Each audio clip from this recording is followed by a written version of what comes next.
In this episode, I'm going to explore Hegel's Dialectic. That's something I've been pursuing in my general exploration of philosophy, Plato, all these different things, specifically Hegel's Dialectic and how it relates to today, modern society, and the general human trajectory. Are we headed up? We headed down? How does the human race progress? How do ideas progress? How do societies form around ideas? And then I'm going to talk about the false dichotomy, the false dilemma, the either-or fallacy, and specifically the big fight that's happening, the big dispute on Twitter between Candace Owens and Ben Shapiro. All in this week's episode. Let's get into the show.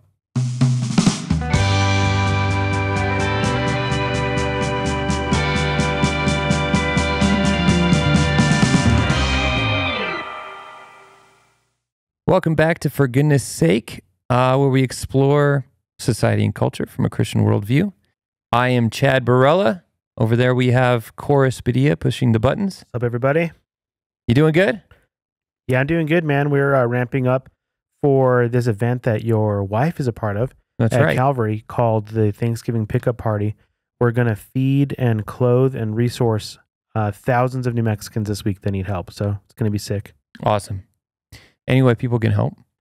Probably too late. Be a part of it if you're local. If you're local, and if you know a family that's in need, you can send them to calvaryabq.org, and they can get some information on how to sign up for free resources, haircuts, clothes, meal kits. Yeah. As far as volunteers go, the Lord has been like super blessed this event, and we've tapped out any serving opportunities. Awesome. So Wow. it's going to be great. That's awesome. All right, let's jump right in after I do the show and tell. This is an interesting one. This is a rug, a Navajo weaving. It's called a Yeibichai rug, a Yeibichai rug. And I hope I can describe this well. This is pretty cool, specifically because of this here. I got the maker and a Polaroid. Her name is Susie. I can't even read the handwriting. It's in Sharpie and it's too small to be legible. But it's her holding the rug. These rugs are interesting because they're I guess of like Navajo spirituality of sorts. So these are women. They're the the way I understand it is the Yeis are supposed to portray the gods within Navajo culture. And these women are in their dancing, I believe is referred to as the Yeibichai, which is they're celebrating, they're representing these female gods. But the females have square heads in these rugs, whereas the men in these types of rugs have round heads. It's an interesting thing. To be honest, I don't know all about the lore and spirituality about them. And honestly, I don't really care to know, but I do find them fascinating as a piece of art in general. They're visually stimulating. They're made from wool, natural dyes, this one specifically. Kind of an expensive piece that I'm not... Yeah, cool piece I picked up. Figured I'd share it with you guys. Kind of strange.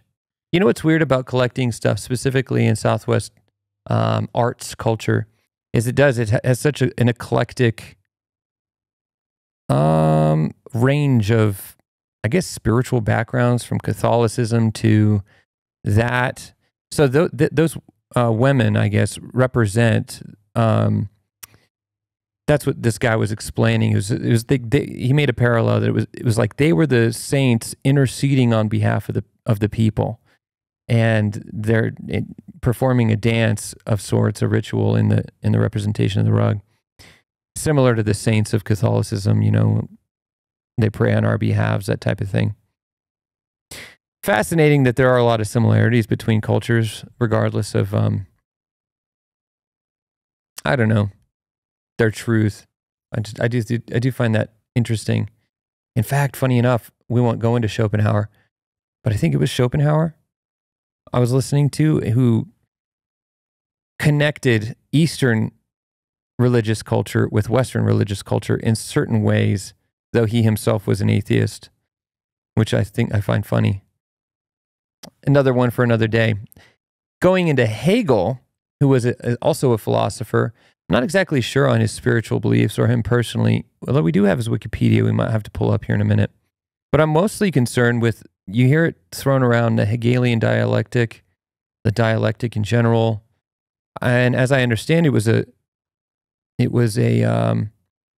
development from Plato's dialogue where, you make a statement, an assertion, and then someone else comes back at you and you refine. It's logos in action. And so here's R.C. Sproul. I found this, and he gives a good, I think, summation of what the Hegel's dialectic means and how it operates. The way Hegel constructed his philosophy of history was through this process called the dialectic. And the dialectic works like this. In all the different areas of human experience that we have, such as art, philosophy, theology, music, economics, physics, astronomy, whatever, we find a process taking place that involves tensions that are overcome in the plane or on the plane of history. And it goes like this. Somebody will come up with a thesis, like Parmenides, everything is being. And that thesis invariably evokes an antithesis, that is, a theory that is in polar tension to it, such as we saw with Heraclitus and Parmenides. One said everything is being, the other one said no, everything is becoming. So now the progress of philosophical development is stifled, and there's a blockade here because you can't get past this tension. This is important. Until somebody comes along and resolves the problem by creating what is called a synthesis. So pause it. And we saw. I just find this so fascinating because I think these things happen implicitly and explicitly. This is all I'm thinking about in my personal relationships, for example. This is a great one. So in 1 Corinthians 1:10, I've talked about this before. One of my favorite scriptures, Paul talks about, I strongly urge you, brethren, that you agree on all things, that way there may be no divisions among you. That's hard. And it's a relational challenge to spouses, to friends, to whatever. And you can't fake agreeing. You got to contend, right? You got to wrestle. So one person says, well, no. You have all these conversations within the Christian faith. You have them outside as well with, the conflict in Ukraine. And someone else comes back, well, I don't know about that.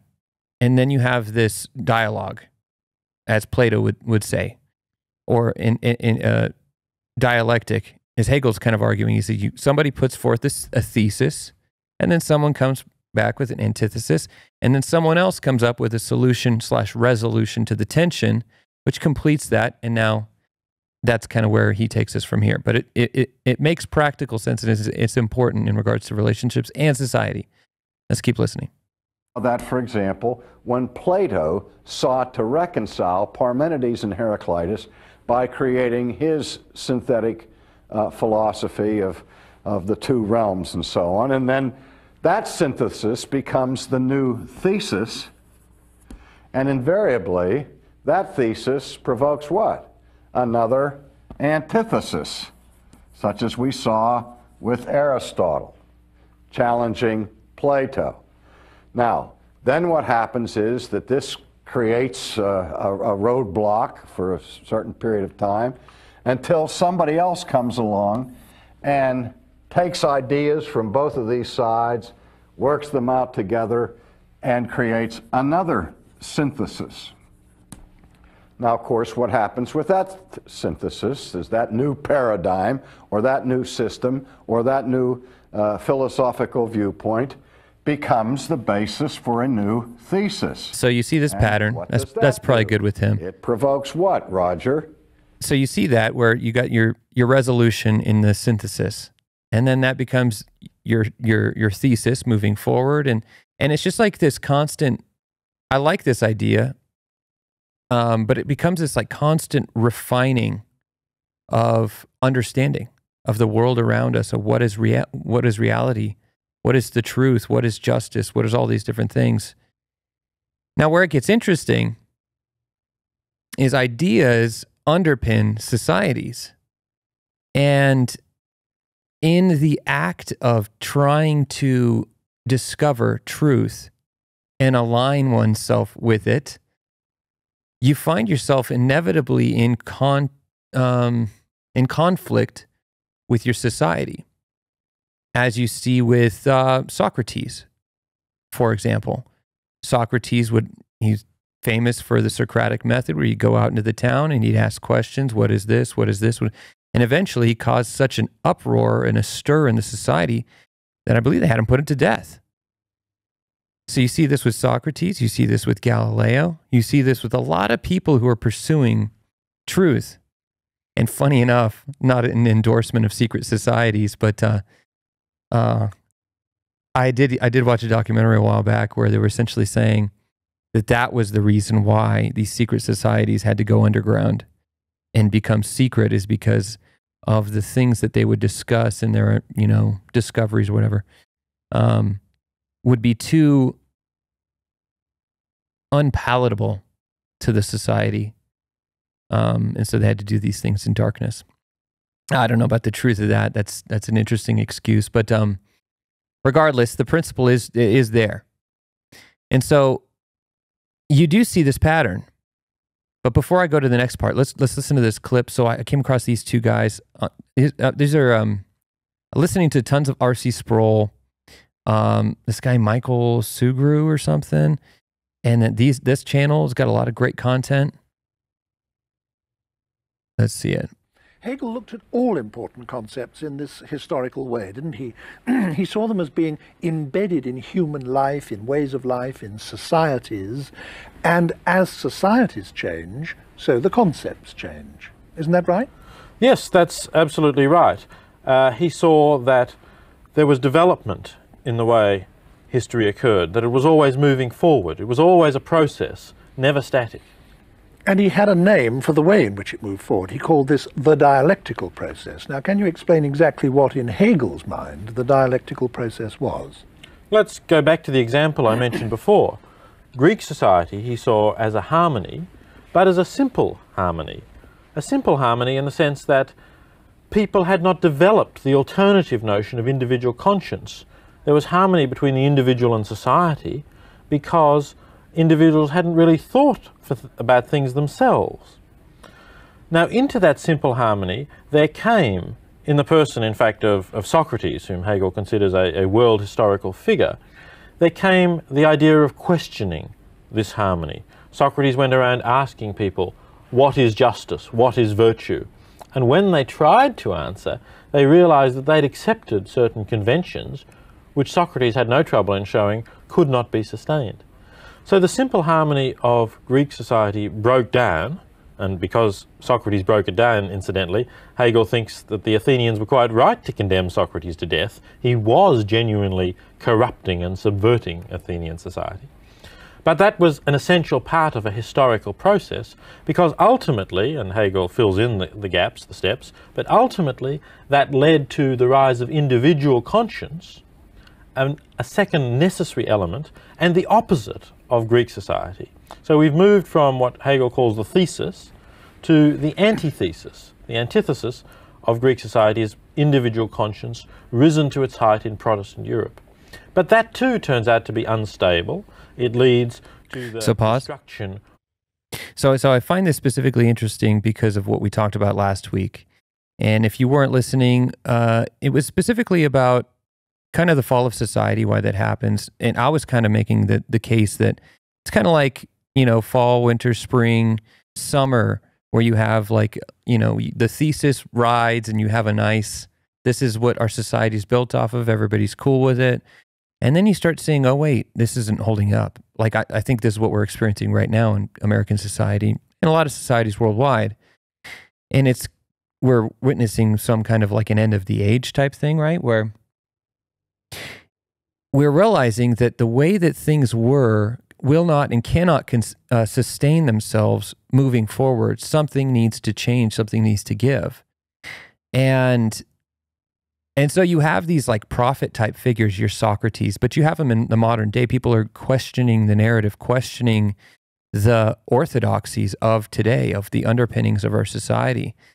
And it's not necessarily, you have like the antithesis of Christianity, but it's actually what's interesting to me and what I'm observing is it's actually a bunch of people in my bubble, or what I'm seeing now. I know that there's a lot of people on the opposite end of this, but what I see as the dominant force is the truth force. There's a guy that kind of coins this as the logos rising, and it's kind of like through the dialectical process that Hegel seems to be pointing to, is that there's this logos rising, that the truth is overcoming the lie throughout human history. And it gives me optimism, but I'm actually quite persuaded by it. But it happens through a process of living and dying and living and dying. And then eventually the truth is increasingly flourishing through different societies in different eras. Now, hey, you know, this isn't an absolute thing, but if you continue on in relationship with one another in a communicative process, marriage is a perfect example of this, right? You know, I speak from personal example. My wife and I have overcome many tensions in our relationship throughout our entire lives here. We've been dating and married for, I don't know, since 2009. So just a little while, you know, like what, 14 years, 15 years. And so in our relationship, we've had a lot of tension points and things that we've needed to resolve. And so long as we've not given up and continued on in this process of contending with one another and submitting to the truth, we've found our relationship getting better and better and better, and our communication getting better, and us liking each other more and appreciating each other. You know, it's like this rising of truth in our marriage and relationship. And I think that encapsulates a small version of what happens in societies. I mean, you look at, you see this happen in church history too, right? Where you have, since the time of Jesus, when he started, you know, the Christian movement, the church, and you have the 12 apostles who then go out and they preach the gospel, start these churches, the 12 churches. And then you see that even flourishing further on and further on. And here we are 2,000 years later, and the Christian, you know, religion, the Christian faith is the biggest on the earth. That says something. And not only that, that tells me that the truth is more powerful than the lie. Greater is he that is in you than he that is in the world. This is an optimistic message, and I think that I can't help but be persuaded by this, right? That's not to say that there aren't hard times. There are. Obviously, that you look at the Reformation was a real tense period throughout the developing of the church and Christianity as we know it today, where you have Martin Luther coming, and he was the antithesis to the Catholic Church, and that broke. And then you had the Protestant movement, you had the Puritans, then you had all of this other flourishing, and then you had things that challenged their underpinnings and certain theological perspectives and persuasions. You see this with America, and you see this with the forms of government that develop. You know, it was a novel country, right? Where all men are created equal, endowed by their creator with certain unalienable rights of life, liberty, and the pursuit of happiness, property. That was pretty novel. Individual liberty, that was pretty, you know, new. And now some people would be challenging that and testing that. By all means, test it. But I do think that we've seen this as a progression, and we're progressing toward purifying our understanding of reality and our relationship with nature and our relationship with God and one another and leaders to their subjects, this type of thing. I find it fascinating, the Hegelian dialectic. The reason this all came up, funny enough, in this morning, and I went back to Hegel, was because I was talking to my wife and I was talking specifically about the false dichotomy. And for whatever reason, I was like, no, it's the Hegelian dialectic, right? And I was like, wait, no. And I looked it up. I was like, oh, okay, But what's funny is that it relates, all right? Because you have your Socrates, your prophet type figures, and then you have those figures in modern day. And I'm observing, there's a lot of these figures in, I think, speaking into the narrative, challenging the narrative. And right now, Candace Owens is one of those people. She's getting in trouble. But she's also not. I mean, she's getting in trouble. She's causing conflict. But the people are on her side. She's ratioing Ben Shapiro in this conflict. So I'll outline this conflict. They're having a Twitter beef. Now, for those that don't know, Candace Owens, she's a, real famous political commentator on the Daily Wire, Ben Shapiro's network. And I don't think he's the CEO, but he may be. Co-founder. Yeah, he's the co-founder. And so there is this weird power structure, right? Where, Ben Shapiro, Ben is I don't know if he's an Israeli citizen, but he's definitely Jewish and he has a lot of interests in regards to the state of Israel. And considering the current conflict, there's a lot of tension there. And he's been accused of kind of going off the rails, sounding very unhinged, to say the least. And so then you have people like Matt Walsh, you have Candace Owens who work under him, which is creating this tension, funny enough, in the dialectical process here, right? And so Candace is speaking up, and she recently on Monday's episode, this week, Monday, I believe she spoke and she, said a few things. Let's go to the Twitter thread here. Okay, so this is, it says Ben Shapiro, could you read that? Ben Shapiro slams colleague Candace Owens for her, quote, absolute disgraceful behavior, end quote, in front of a visibly shocked audience. Shapiro goes on saying her faux sophistication on the issue is ridiculous. Tensions rising in the Daily Wire? So this is specifically in regards to the Israeli-Palestinian conflict. Let's hear what he says. The question was about Candace Owens. I think her behavior during this is disgraceful. Without a doubt. I think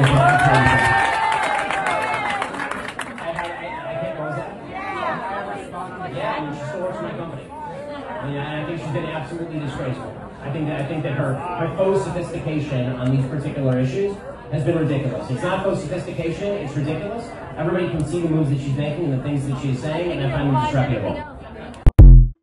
So, now he probably didn't know that presumably didn't know he was being recorded. But pretty unprofessional, right? For your boss to just kind of... Just to be trashing you like at some get-together? Yeah, like some fundraiser or whatever the heck that was. So let's go to 2-2 here. So then Candace undoubtedly saw that. That was posted yesterday and went viral. Everybody was commenting on that. And then Candace tweets. She could be subtweeting here. She might have it might be unrelated. But she says, blessed are the peacemakers. She's quoting Matthew or the Beatitudes. Blessed are the peacemakers, for they shall be called the children of God. Blessed are they which are persecuted for righteousness' sake, for theirs is the kingdom of heaven. Blessed are ye, when men shall revile you and persecute you, and shall say all manner of evil against you, falsely for my sake. No one can serve two masters. Either you will hate the one and love the other, or you will be devoted to one and despise the other. You cannot serve both God and money. So nothing in there was directly addressing Ben or anything like that. And so what was funny is actually at the bottom of that tweet, she then said, Christ is king. Right? So she's making her voice known and she's asserting what she believes. More power to her. Then Casey Sawyer, some random Twitter guy, pipes in with the anti-Semitic trope thing. It says, and here she uses Christ as king in the same anti-Semitic style that Andrew Torba, founder of Gab, does. She is aiming this at Shapiro's heritage and faith, hearkening to the darkest moments of the history of Christendom. I see right through you, Candace. You aren't fooling anyone, disgraceful and disgusting. Now, what's funny is Ben, this guy ties Ben to that tweet, her tweet. But he wasn't a part of that tweet at all. Now, of course, he was aware, as we all were, what was going viral at the time she tweeted that, but, you know, he connected that. What's funny, though, is I got in the replies, and for a short period of time, I ratioed him. He got ratioed by countless people just saying Christ is king, including myself. So the next one was, shortly after that, last night, she announced that she was going to be on Tucker's show that's now on X, formerly Twitter. So she announces that. She says, no topic off limits, stay tuned. And everybody's like, oh, here we go. It's about to get spicy. I know I did. And so then today, this was just at like 4 or 5 o'clock today, Ben comes out and he quote tweets her tweet from yesterday. Hopefully this is not, hopefully you're following this. There's a lot of tweets, a lot of Twitter action. If you're just listening, he's quote tweeting the Bible verse now, replying directly to the Bible verse. Ben Shapiro is, yes. And what he says here, he says, Candace, if you feel that taking money from the Daily Wire somehow comes between you and God, by all means, quit. Spicy meatballs right there. And so go to the replies, actually. I'm curious because I'm sure there's a bunch of notable people that are in that reply on that tweet. Lauren Chen, she's another right-wing commentator. But it was just spicy. He's getting ratioed out the wazoo. Reporters, Elisha Schaefer, Cernovich. Okay, so let's actually go to Candace's response to this tweet. So she sees this today, knowing that her episode's going to go live. You have been acting unprofessional and emotionally unhinged for weeks now, and we have all had to sit back and allow it, and have all tried to exercise exceeding understanding for your raw emotion. But you cross a certain line when you come for scripture and read yourself into it. Oh shoot, we lost it. There we go. I will not tolerate it.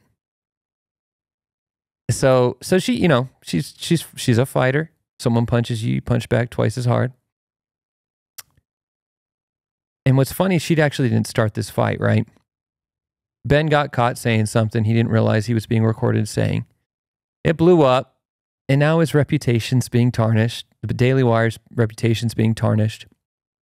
And notable people are weighing in, separate from the comments and replies. Charlie Kirk weighs in. He says, I am genuinely confused why asking questions and quoting Bible verses about peace warrants a call to resign from Daily Wire. There should be more room in the conservative movement for disagreement. We can do better than this. Now, of course, he's criticizing Ben. And we have Cernovich, another right-wing commentator. I don't know if he's actually right-wing. He's kind of like a right-of-center commentator. Not particularly a Christian. But what does he say? Very publicly telling an employee to quit in order to avoid paying out for contract is almost certainly constructive termination. I guess that's a legal term. If Candace's conditions at work change, it will be an easy win for her, legally, I guess. Either fire her formally or recognize people disagree like an adult. And then lastly, Elijah Schaefer. This is his quote tweet. The Daily Wire founder, Ben Shapiro, just came out publicly today that his company is anti-Christian. Now that's hyperbole, of course, because Ben and the Daily Wire employ prominent Christians. Michael, what's his name? Michael Knowles. Andrew Clavin, Candace Owens, Matt Walsh. So it's not necessarily, but, you know, in response to the tweet and the conflict here. So that's what he says. And so now she's on Tucker. and it's getting spicy. Clips are running wild. Go to the time-stamped one. This is kind of her response to the situation. Tucker asks her point blank. If we could take 3 steps back and give us the context for this debate. How are you on different sides of it? I mean, I haven't heard you endorsing Hamas. Like, you're not. No. Well, I have not endorsed Hamas in any way, and yet people have interpreted things that I say, or actually rather things that I don't say. It's becoming very much reminiscent to me, and why I have used my platform to say this, of Black Lives Matter, where if you don't say anything, they say your silence is violence. If you say something and it's even-handed and it's nuanced, which is to say, you know, during the times of Black Lives Matter, you might say, I don't support police brutality. Who does? I don't support racism. Who does? But also, I think that police are a crucial part of every city. We need to have policing in cities, so these calls to defund the police are immoral and wrong and are going to lead to more Black deaths. People didn't want that nuance. When following George Floyd, there was no nuance. You had to explicitly say, defund the police. You had to post a black square. If you didn't post a black square on Instagram, by the way, specifically on Instagram, and you maybe were busy that day, maybe you were in another country, or having a baby, you just didn't log on to Instagram, you were accused of being a racist. I'm seeing a lot of that behavior right now when it comes to the Israeli-Palestinian conflict, a conflict that I have seen every single person, including myself, condemn what happened on October 7th. Because who wouldn't condemn terrorism? It's obvious. Who would not condemn innocent Israelis dying? But if you then say that it is also sad when an innocent Palestinian child dies, suddenly this is pro-Hamas, or you need to say, even when you're talking about how sad it is that a child dies, you need to button that statement by saying, but that child was a human shield. That's not going to be my response. First off, as a mother, that's not going to be my response as somebody who is about to give birth. When I see these images of children involved on both sides of the conflict, I've pointed to the people that are mocking dead Israeli children and said that they are horrific. I am even keel on this matter, and yet people think that you need to be extreme. So people that have become more radical and extreme are perceiving a moderate stance as not enough. And I was about to say, you don't, people can disagree with you or agree with you or whatever. So this is what's interesting to me, and it connects to the previous topic of the Hegel's dialectic, is that there's almost like this false, it's like a false dialectic in a sense, where to combat this modern, situation, there's only one viable option. And if you don't fit in that mold, there's no room for nuance. And like she said, we've seen this over the last few years many times. And so there's a pattern. There really is a pattern at this point that's very clear to point out. You saw it with COVID. You saw it with lockdowns. No, we don't believe in lockdowns. We shouldn't lock down. We shouldn't lock down. Turns out lockdowns were a terrible idea. Same thing happened with the jabs. Turns out those were also being mandated, and all this. That was a bad idea, and everybody's came out against it now. Then we go to the Ukraine, Russia. Then we find out, it's not actually as it seemed once the propaganda is, wear it off. And then we see another big conflict situation where there's no room for nuance, and she's finding herself pressured into a position, and she's essentially has the bravery and the boldness to say, no, I'm not going to be forced into a position to support someone. And if I don't support what's happening, and this is what I'm most concerned with, for my sake, in general, is that if you stand up for truth, if you stand up for real Christian values and what the Bible says, this relates to the last episode, what's seemingly happening is that you're going to be called names. And you're going to be called names that are having a decreased social value over time. Specifically, she's being called anti-Semitic because she doesn't support Israel, or she criticizes Israel, and she thinks that what they're doing right now is over the top. That's not to say that bad things aren't happening. She's trying to take a nuanced position. But what's happening here, and this goes into this other idea, the false dichotomy. We've been given two choices. It was the same way with Ukraine and Russia, right? If you don't support the Ukraine war, if you think that we don't have any interest in the war in Ukraine, then you're a Putin, apologist. You're carrying water for Putin. You're doing all these different things, right? You're literally a communist. And then it turns into you're literally Hitler. And that's what's happening. And this is like the final boss, it seems like. And I can't help but say, I agree with her. Look, there isn't just a false dichotomy, like an either or. That's a fallacy.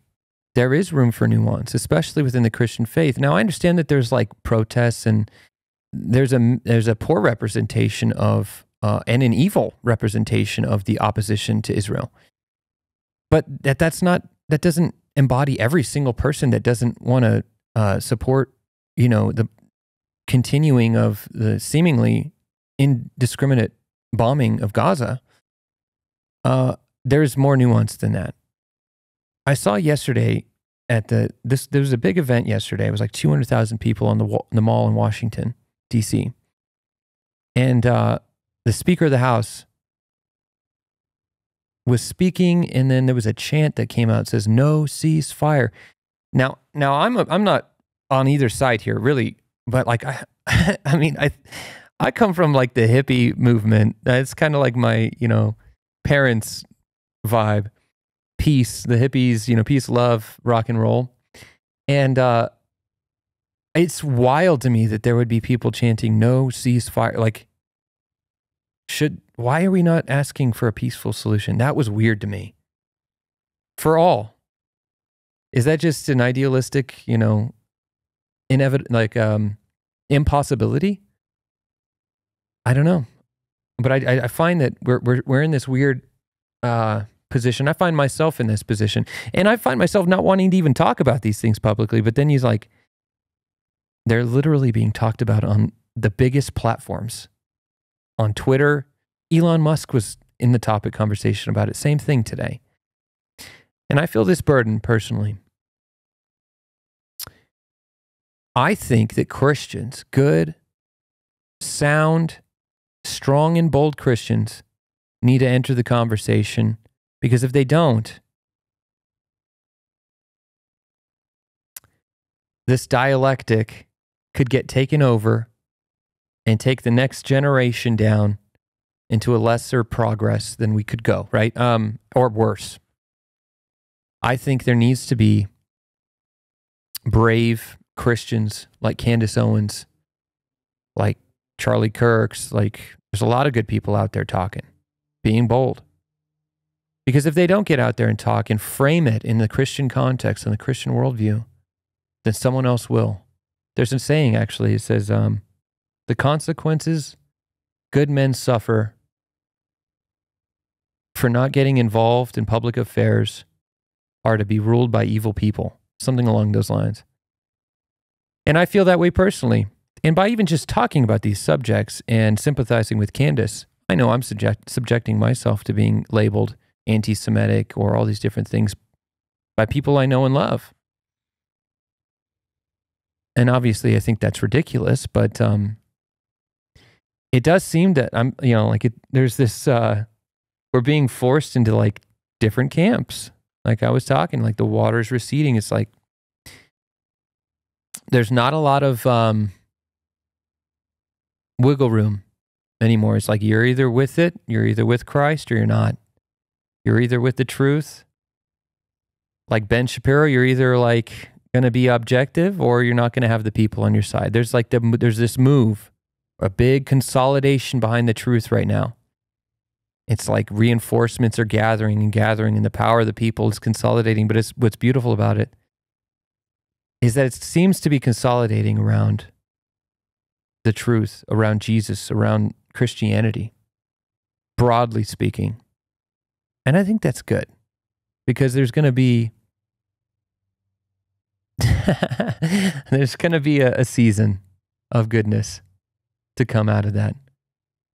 That's an interesting principle, right?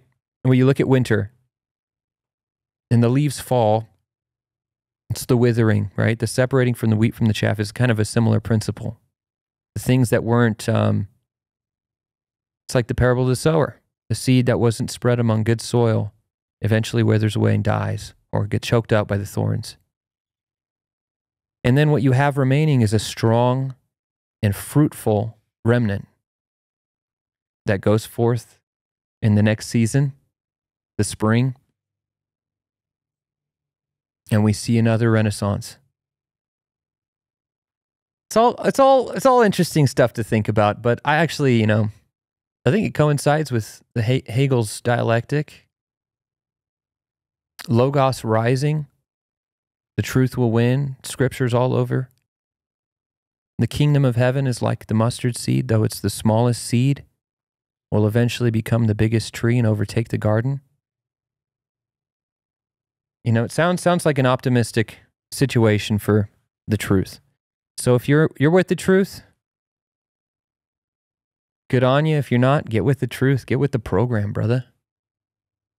Because it's not going to look good soon. It's, yeah, and whatever that means.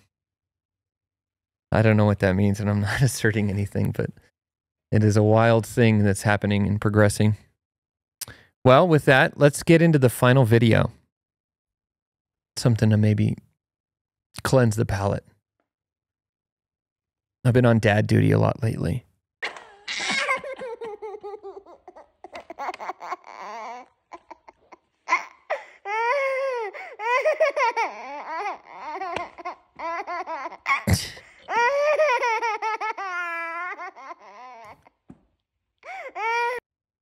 Thank you for watching the show. If you liked it, give it a like, subscribe.